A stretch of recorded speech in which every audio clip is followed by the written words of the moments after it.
പിണറായി ധർമ്മടം പഞ്ചായത്തുകളെ ബന്ധിപ്പിക്കുന്ന കോളാട് പാലം 25-ന് മുഖ്യമന്ത്രി പിണറായി വിജയൻ ഉദ്ഘാടനം ചെയ്യും. മന്ത്രി PM മുഹമ്മദ് റിയാസ് അധ്യക്ഷനാകും.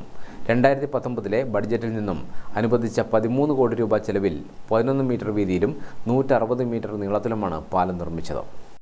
കാലങ്ങളായി നാട്ടുകാർ ആവശ്യമുയർത്തിയ വലിയൊരു സ്വപ്ന സാക്ഷാത്കാരമാണ് കോളാട് പാലം. പ്രദേശത്തെ നിരവധി വീട്ടുകാരുടെ യാത്രാ പ്രശ്നത്തിനാണ് പാലം വരുന്നതോടെ പരിഹാരമാവുന്നത്. പാറപ്പുറം ഭാഗത്തേക്ക് കൂടി കടന്നുപോകുന്നതിനാൽ വൈ മോഡലിലാണ് പാലം നിർമ്മിച്ചത്. ഉദ്ഘാടനത്തിന്റെ സുഗമമായ നടത്തിപ്പിനായാണ് സംഘാടക സമിതി യോഗം ചേർന്നത്.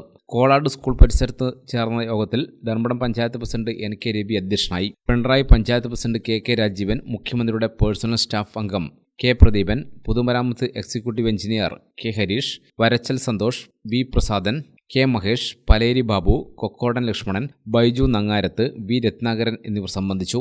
NK രവി ചെയർമാനായും KK രാജീവൻ കൺവീനറുമായിട്ടുള്ള സംഘാടക സമിതിയാണ് രൂപീകരിച്ചിട്ടുള്ളത്.